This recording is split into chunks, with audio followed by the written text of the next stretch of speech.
नमस्कार विद्यार्थी मित्रांनो, SSC CGL 2026चं नोटिफिकेशन फायनली आलंय. या वर्षीच्या परीक्षेत काही खूप मोठे आणि खरंच शॉकिंग असे बदल झाले आहेत. या बदलांमुळे परीक्षेचं संपूर्ण स्वरूप कसं बदललंय आणि भविष्यातील अधिकाऱ्यांसाठी या नवीन कडक नियमांचा नेमका अर्थ काय आहे, हे आज आपण अगदी सोप्या आणि स्पष्ट भाषेत समजून घेणार आहोत. चला तर मग वेळ न घालवता थेट सुरू करूया. आज आपण नेमकं काय काय बघणार आहोत, तर सगळ्यात आधी महत्त्वाच्या तारखा आणि वॅकेन्सीज, त्यानंतर एलिजिबिलिटी आणि फीचे नियम, मग सर्वांना गोंधळात टाकणारा सर्वात मोठा बदल सेक्शनल टायमिंग, त्यानंतर कॉम्प्युटर टेस्टचं टेन्शन, आणि शेवटी या नव्या पॅटर्नला सामोरं जाण्यासाठी आपली अचूक रणनीती कशी असली पाहिजे. चला सुरुवात करूया पहिल्या भागापासून. महत्त्वाच्या तारखा आणि व्हॅकेन्सीज म्हणजे यावर्षी नेमक्या किती जागा निघाल्यात ते पाहूया. आता जागांबद्दल बोलायचं झालं तर इथे खरंच खोदा पहाड निकली चुहिया अशीच काहीशी अवस्था झालीय. सगळ्यांना वाटत होतं की यावेळी किमान 15,000वर जागा तर येतीलच, पण प्रत्यक्षात आलेला आकडा पाहिला आणि अनेकांचा भ्रमनिरास झाला. हो, आकडा आहे फक्त 12,256.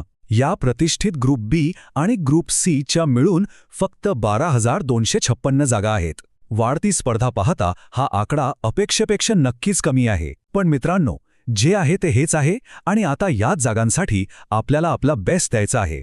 आता पटकन वेळापत्रक बघून घेऊ. 21 मे पासून फॉर्म भरायला सुरुवात झाली आहे आणि 22 जून ही शेवटची तारीख आहे. लक्षात ठेवा, पात्रतेसाठीची अत्यंत महत्त्वाची कट ऑफ तारीख 1 ऑगस्ट असणार आहे. टियर 1ची परीक्षा ऑगस्ट किंवा सप्टेंबरमध्ये होईल आणि सगळ्यात महत्त्वाचं टियर 2 थेट डिसेंबर 2026 मध्ये असणार आहे. हे शेड्यूल डोक्यात पक्क फिक्स करून घ्या. आता वळूया दुसऱ्या भागाकडे, एलिजिबिलिटी आणि फी. या परीक्षेला नक्की कोण कोण बसू शकतं आणि फीचे नियम काय आहेत हे बघूया. थोडक्यात सांगायचं तर 1 ऑगस्ट 2026 पूर्वी तुमचं ग्रॅज्युएशन पूर्ण झालेलं असलं पाहिजे. म्हणजे जर तुम्ही फायनल इयरला असाल आणि तुमचा निकाल 1 ऑगस्टच्या आधी येणार असेल तर तुम्ही नक्कीच अप्लाय करू शकता.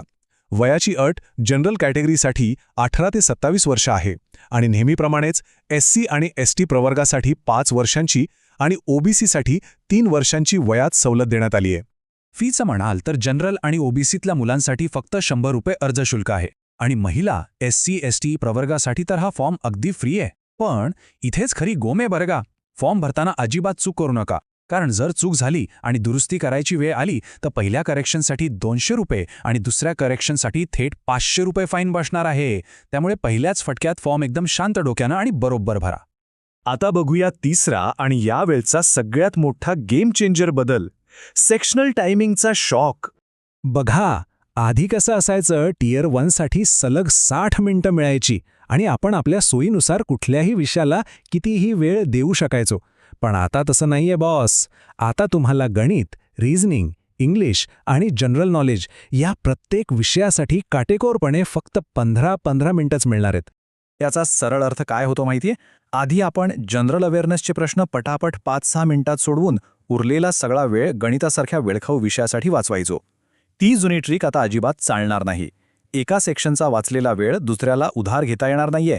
यामुळे आता प्रत्येकाला आपली संपूर्ण स्ट्रॅटेजी नव्यानं आखावीच लागणार आहे.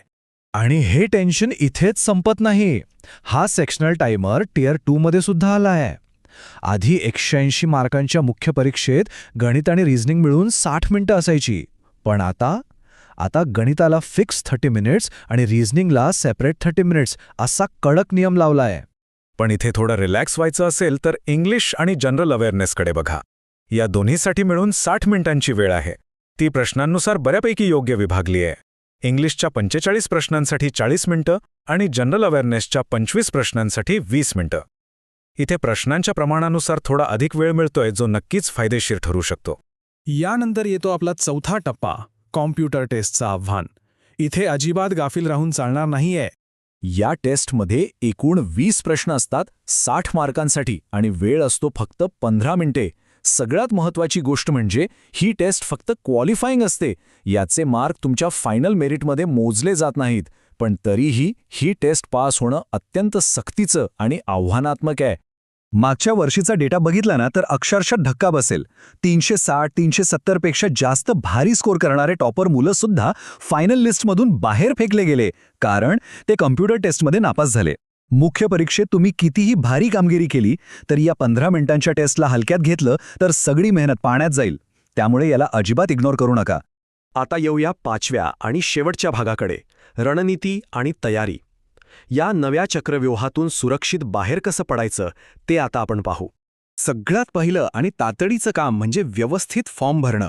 स्टेप 1, जुन्या साईटवर न जाता नवीन NICच्या वेबसाईटवर जाऊन OTR म्हणजेच वन टाईम रजिस्ट्रेशन करा. स्टेप 2, फॉर्ममध्ये फोटो अपलोड करताना खूप काळजी घ्या. चेहऱ्यावर चष्मा, टोपी वगैरे काहीही नकोय.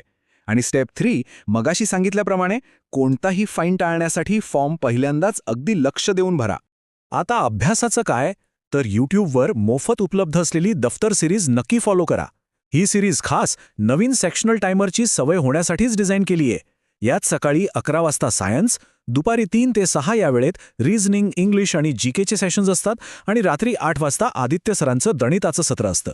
नवीन पॅटर्नशी जुळवून घ्यायला हे सेशन्स तुम्हाला खूप मदत करतील. या व्यतिरिक्त ज्यांना ऑगस्टच्या आधी एकदम फास्ट आणि डिटेलमध्ये सिलेबस कव्हर करायचा आहे त्यांच्यासाठी विद्याग्राम ॲपवर काही स्ट्रक्चर्ड कोर्सेस उपलब्ध आहेत.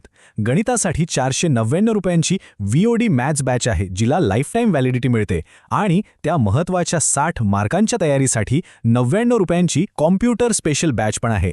एकाग्रतेने अभ्यास करायचा असेल तर या पर्यायांचा तुम्ही नक्कीच विचार करू शकता. तर मित्रांनो, या सगळ्या विश्लेषणानंतर एक अत्यंत महत्त्वाचा प्रश्न उभा राहतो. हे कडक सेक्शनल टायमर्स आणि कमी झालेल्या जागा बघता SSCच्या तयारीची ती जुनी पारंपरिक पद्धत आता खरोखरच कालबाह्य झालीये का? तुम्हाला आता तुमचं टाईम मॅनेजमेंट, ॲक्युरसी आणि ओव्हरऑल स्ट्रॅटेजी पूर्णपणे बदलावी लागणार आहे. यावर नक्की विचार करा आणि आजच नव्याने तयारीला लागा. All the best.